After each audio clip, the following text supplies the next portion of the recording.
The sun was setting over the quiet town of Maplewood, casting a golden hue across the small park, where 82-year-old Margaret sat on her favorite bench. She had spent most of her life here, raising children, nurturing friendships, and building a community she thought would last forever. But as she grew older, Margaret realized that not all relationships were meant to endure the test of time or old age. Today, she was joined by Emma, her youngest granddaughter, who often visited after work to hear stories from Grandma's treasure chest, as she called it. Emma brought coffee for them both and settled beside Margaret with an eager smile.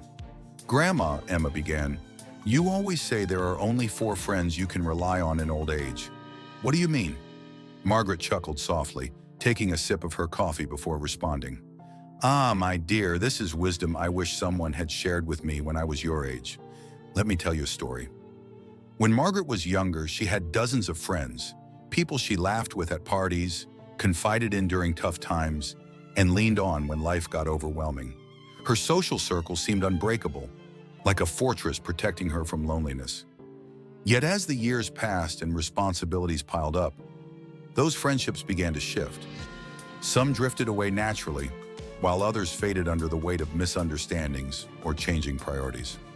By the time Margaret reached her mid-60s, she found herself surrounded by fewer people than ever before. It wasn't until one particularly difficult winter that she truly understood which relationships mattered most and why. That year, Margaret slipped on ice while walking home from the grocery store. The fall left her with a broken hip and months of recovery ahead. At first, everyone promised to help. Neighbors said they'd check in daily, acquaintances offered meals, and even distant relatives sent well wishes. But as weeks turned into months, reality set in. Many stopped calling, others forgot about their promises altogether, and some simply didn't know how to be there without feeling awkward or intrusive. It was then that Margaret learned something profound.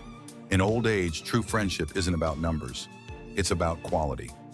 Over time, she identified 4 kinds of friends who remained steadfast through thick and thin. These were the ones she could truly rely on, no matter what. Margaret explained to Emma, "The first friend is your health. Without good health, everything else becomes infinitely harder. When I broke my hip, I couldn't take care of myself properly. Simple tasks like cooking, cleaning, or even getting out of bed felt impossible. That experience taught me to prioritize my body and mind. Exercise regularly, eat nourishing foods, stay curious, and keep learning. Your health is the foundation upon which everything else rests." Emma nodded thoughtfully. "But Grandma, isn't health something we control ourselves?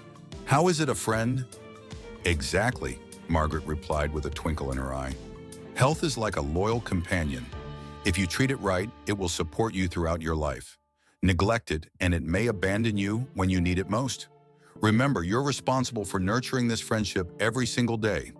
Margaret continued, "The second friend is your family. Not everyone is fortunate enough to have close-knit relatives, but if you do, cherish them. After my accident, it was my daughter Sarah who stepped up. She rearranged her schedule to drive me to doctor appointments, helped me with physical therapy exercises, and made sure I wasn't lonely during those long days indoors. Family doesn't always mean blood relations either. It can include chosen family like lifelong partners or adopted kin." "But what if family isn't supportive?" Emma asked hesitantly. "What if they live far away or aren't around anymore?" "That's a valid concern," Margaret admitted. "Sometimes family dynamics are complicated, and distance can make things harder. If that's the case, focus on strengthening other friendships. Still, try to maintain connections whenever possible. Even small gestures, a phone call, a letter, or a visit once in a while, can go a long way." Margaret said, leaning forward slightly, "Is your wealth. Now, I don't mean being rich or having extravagant possessions. Wealth in this context refers to financial security, the ability to afford basic needs and unexpected expenses. When I was recovering, medical bills added up quickly. Thankfully, I had saved wisely over the years, so I didn't have to worry about money on top of everything else." Emma frowned. "Doesn't that put pressure on people who aren't financially stable?" "It does," Margaret acknowledged, "and that's why planning ahead is crucial. Save what you can, invest wisely, and avoid unnecessary debt. Money itself won't bring happiness, but it can provide peace of mind and independence in old age. Think of it as insurance against